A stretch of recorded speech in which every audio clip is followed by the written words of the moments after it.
అబ్బో ఇక్కడ కేజీ చీరలు కొంటే అర కేజీ చీరలు ఫ్రీ అంట. మంగళ్య షాపింగ్ మాల్, కేజీల్లో సేల్, టన్నుల్లో ఆనందం.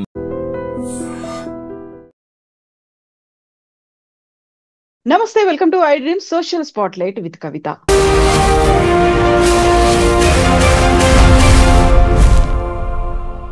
జపాన్ లో ఏం జరగబోతోంది? మరికొద్ది గంటల్లో భూగోళం మీద, ప్రపంచ పటంలో జపాన్ ఉండదా?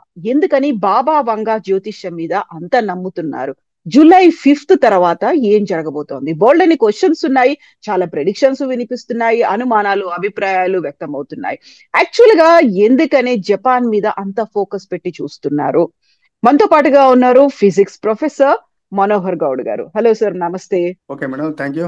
సో ఇప్పుడు మనం ఎందుకండి మనోహర్ గారు జపాన్ మీద అంత ఫోకస్ పెట్టాము? బాబా వంగా జ్యోతిష్యం నిజమవుతుంది, కొద్ది గంటల్లో జపాన్ కి ఏమవుతోంది అనే మాటలు ఎందుకని మాట్లాడుకుంటున్నాం మనం ఇలా? జనరల్ గా హ్యూమన్ సైకాలజీ ఏంటంటే ఒక నెగిటివ్ వైపు ఎక్కువగా ఆకర్షితం అవుతుంది మేడం, ఓరియంటేషన్ అనేటటువంటిది. కాబట్టి మన యుగాంతం అప్పుడు కూడా, స్కైలాబ్ అప్పుడు కూడా 1979లో, తర్వాత యుగాంతం అప్పుడు కూడా అందరం కూడా చర్చించుకున్నాం. అంటే ఏదైనా ఒక ఉపద్రవం ఏర్పడుతుంది, ఒక డిజాస్టర్ ఏర్పడుతుంది, అందరం అంతమైపోతున్నాం అని ఒక సర్టెన్ నెగిటివ్ క్యూరియాసిటీ మొదలైన తర్వాత వాళ్ళకు ఉన్నటువంటి పర్సనల్ ప్రాబ్లమ్స్ అన్ని కూడా ఒక ఇన్స్టెంట్ టెంపరీగా మర్చిపోవడానికి ఇలాంటి ఊహాగానాలు వాళ్ళ మైండ్ లో క్రియేట్ చేసుకొని వాళ్ళు భయపడడం కాకుండా కూడా సమాజాన్ని తర్వాత వాళ్ళ నైబర్స్ కూడా భయపెట్టడానికి ప్రయత్నం చేస్తుంటారు. సైకాలజిస్ట్ ప్రకారం ఇలాంటి భయం ఎక్కువ అమెరికన్స్ లో ఉంటుంది. చాలా మంది మా మిత్రులు చెప్పడం జరిగింది. దాంట్లో మనం కొంత స్టెబన్ గా ఉంటాం ఇండియన్స్. మన ఇండియన్స్ చాలా గట్టి హృదయం గల వాళ్ళు, ఇలాంటి వాటిని పట్టించుకోరు. డైలీ యాక్టివిటీస్ లో వాళ్ళు లీనమైపోతుంటారు. కాబట్టి మనకు అలాంటి ప్రమాదం లేదు. మీరు అడిగినట్టుగా ఇప్పుడు జపాన్ విషయానికి వచ్చినట్లయితే, అక్కడ మనకి జపాన్ అనేటటువంటి దేశం రింగ్ ఆఫ్ ఫైర్ అనేటటువంటి లొకేషన్ లో ఉంది మేడం. మనకి ఈ రింగ్ ఆఫ్ ఫైర్ అనేటటువంటి రీజన్ ఏంటంటే, మనకి ఆసియన్, దానికంటే ముందు మనం చెప్పుకోవాల్సింది ఏంటంటే, ఈ భూమి యొక్క ఉపరితలం మొత్తం కూడా సింగిల్ సర్ఫేస్ లాగా కాకుండా కొన్ని ప్లేట్లుగా ఉంటుంది మేడం. మనం ఏదైనా ఒక వర్షం పడిన తర్వాత ఒక రేగటి నేలను మనం చూసినట్లయితే అది బీటలు వారుతుంది. ఆ ప్లేట్లుగా ఉంటుంది. అదే విధంగా ఈ భూమి యొక్క సర్ఫేస్ కూడా క్రస్ట్ అంటాం దానికి. అప్పర్ సర్ఫేస్ క్రస్ట్, తర్వాత మ్యాంటిల్, తర్వాత కోర్, ఇన్నర్ కోర్ అని చెప్పి 4 భాగాలుగా ఉంటుంది భూమి యొక్క కాంపోజిషన్.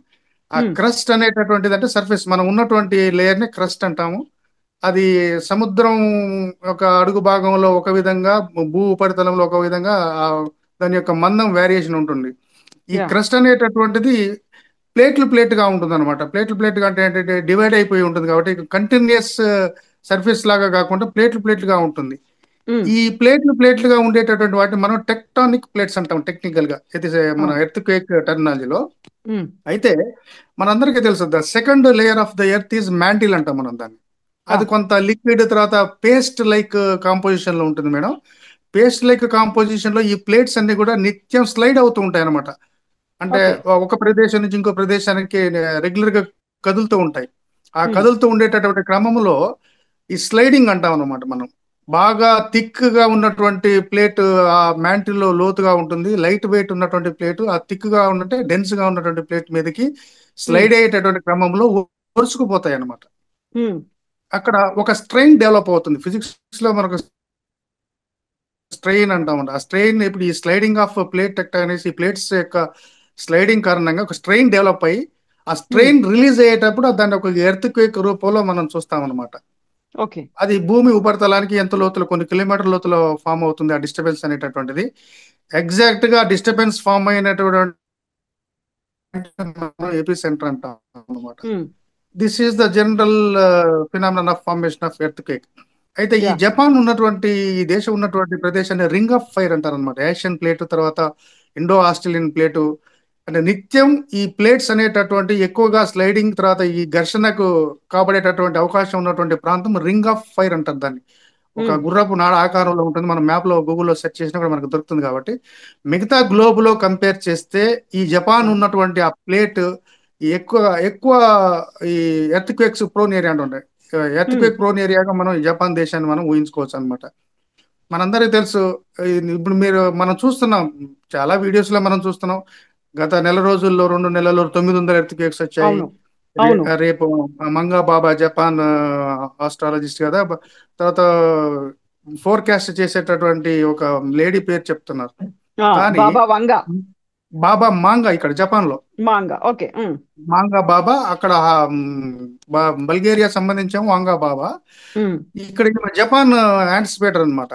ఈమె కూడా సునామీని ఎక్స్పెక్ట్ చేసింది, తర్వాత కోవిడ్ ఎక్స్పెక్ట్ చేసింది అని చెప్పి మనం వింటున్నాం వీడియోస్ లో. ఏంటంటే అంత స్టార్టింగ్ లో మీకు చెప్పాను, ఒక క్యూరియాసిటీ, ఒక యాంగ్జైటీ డెవలప్ చేసుకొని ఒక రకమైనటువంటి ఒక స్వాంతన చేకూరేటటువంటి హ్యూమన్ సైకాలజీలో జరిగేటటువంటి ప్రచారం అనేది చెప్పి నేను నా ఒపీనియన్ ఏంటంటే, ఇక్కడ భూమి మొత్తం మీద కూడా దాదాపు ప్రతి సంవత్సరం కొన్ని లక్షల భూకంపాలు వస్తుంటాయి మేడం. యా. ఇక్కడ మన జపాన్ కనుక తీసుకున్నట్లయితే ప్రతిరోజు 2 నుంచి 3 భూకంపాలు, తర్వాత ఒక సంవత్సర కాలంలో 1500 భూకంపాలు వస్తుంటాయి. నేను ఇంతకుముందు చెప్పాను, రింగ్ ఆఫ్ ఫైర్ అనేటటువంటి ఏరియాలు ఉంది కాబట్టి నిత్యం ఈ ప్లేట్స్ అనేటటువంటి ఒకదానికి ఒకటి ఒరుచుకుపోయి ఆ స్ట్రెయిన్ డెవలప్ అయ్యి ఎర్త్ కేక్స్ వస్తుంటాయి. అదే ఒక ఎర్త్ కేక్ అనేటటువంటి ఒక భారీ మ్యాగ్నిట్యూడ్ లో ఉందనుకోండి, మనందరికీ తెలుసు ఎర్త్ కేక్ యొక్క తీవ్రతని మనం రిక్టర్ స్కేల్లో కొలుస్తాం మేడం. అవును. ఆ గ్రాఫ్ ఏమో సెస్మిక్ గ్రాఫ్ అంటాం మనం, మనందరికీ తెలుసు. ఒక గ్రాఫ్, ఒక నీడిల్ ఎప్పుడు కదులుతూ ఉంటుంది. ఆ భూమిలో అలజడి ఏర్పడ్డప్పుడు ఆ నీడిల్ కదులుతూ ఆ యొక్క ఇంటెన్సిటీ రికార్డ్ చేస్తుంది. కానీ మనం ఆ తీవ్రతను కొలిసేటటువంటి స్కేల్ ఏమో రిక్టర్ స్కేల్ అంటాం. దాన్ని 1 నుంచి 9 వరకు ఉంటుంది. ఇంతవరకు చరిత్రలో 10 ఇంటెన్సిటీ ఉన్నటువంటి ఎర్త్ క్వేక్స్ మనకి రికార్డ్ అవ్వలేదు. 9 అంటేనే గందరగోళం ఏర్పడుతుంది కాబట్టి మనకి 4 నుంచి మనం ఒక ఎర్త్ క్వేక్ మనం ఫీల్ అవుతుంటాం. 7, 8 ఆ రిక్టర్ స్కేల్లో ఉంటే మాత్రం అది భారీ విధ్వంసం, ప్రాణ నష్టం జరుగుతుంది. కాబట్టి అదే భూకంపం కనుక సముద్ర గర్భంలో ఏర్పడినట్లయితే ఆ నీటిలో అలజడి ఏర్పడి ఆ తీరంలో ఉన్నటువంటి నీటి యొక్క అలలు కొంత వెనుకకు లాగబడతాయి. ఎందుకంటే అలజడి మనకు తెలుసు, wave is nothing but disturbance maybe it in water or air. ఆ వాటర్ లో అలజడి ఏర్పడుతుంది కాబట్టి ఆ నీటి తరంగం అలజడికి లోనైనప్పుడు చాలా ఎత్తుకు అది వెళ్లాల్సి ఉంటుంది. సునామీ అంటే ఏంటి, మన జపాన్ లాంగ్వేజ్ లో హై టైడ్ మేడం. సునామీ అంటే హై టైడ్. హైట్ అంటే టైడ్ ఎత్తుగా వెళ్ళాలి అంటే మనకు తెలుసు కదా మేడం, అది వెనక్కి లాక్కోవాల్సి వస్తుంది. హైట్ కి వెళ్ళాకపోతే ఏమైతుంది, హైట్ పెరగాలంటే ఏంటిది, వెనక్కి జరగాలి కదా. ఇంకా ఎక్కువ లాగాలి, ఫోర్స్ తో లాగాలి. ఎగ్జాక్ట్లీ వెనక్కి లాగినప్పుడు మన పిచ్చి టూరిస్టులు వీళ్ళందరూ ఏంటంటే పీపుల్ సముద్రం వెనక్కి పోయిందని చెప్పి, మన అంతకుముందు 24 లో వచ్చినటువంటి సునామీ కూడా అదే జరిగింది. విశాఖపట్నం బీచ్ లో కానీ శ్రీలంక బీచ్ లో సముద్రం వెనక్కి లాక్కుంది.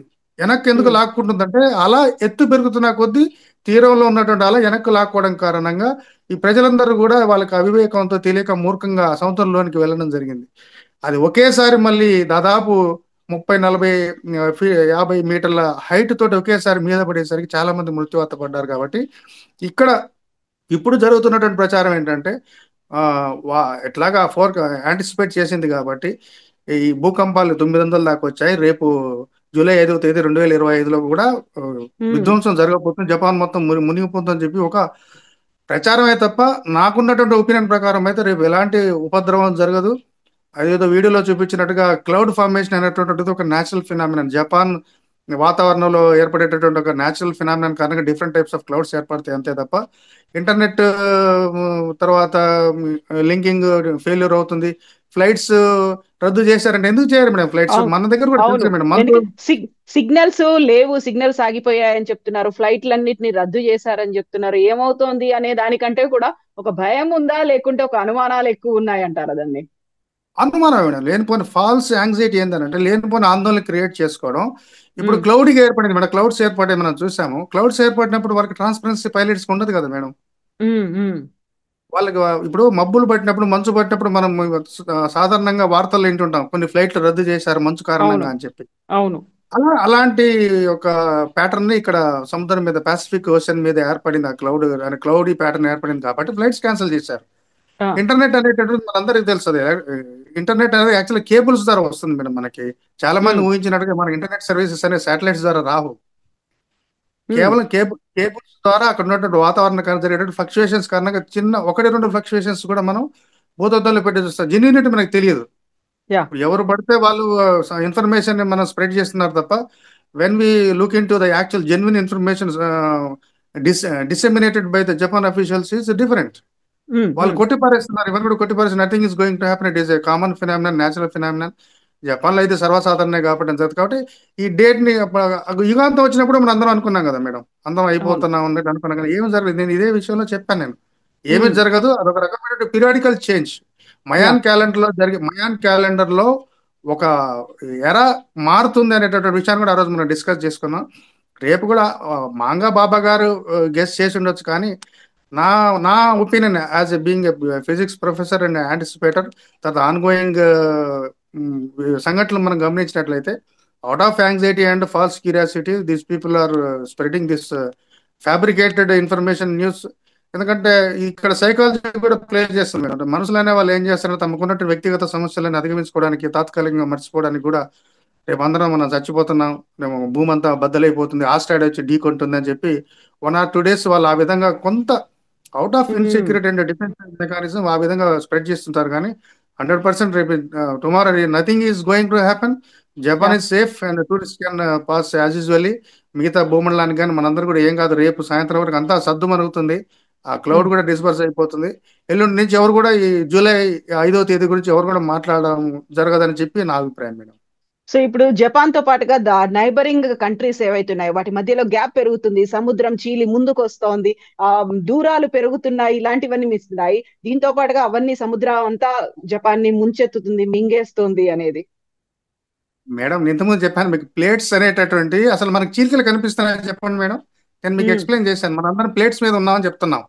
ఎక్కడైనా మనకి చీలిక కనిపించిందా మేడం? మనకి లేదు. మనకి హిమాలయాస్ దగ్గర మనకు ఒక జాయింట్ ఉంది, అక్కడ యురేషియన్ ప్లేట్, ఏషియన్ ప్లేట్, తర్వాత యురేషియన్ మన కింద ఇండియన్ ప్లేట్, రెండు కూడా అక్కడ ఘర్షణ కారణంగా హిమాలయాలు జనించినాయి.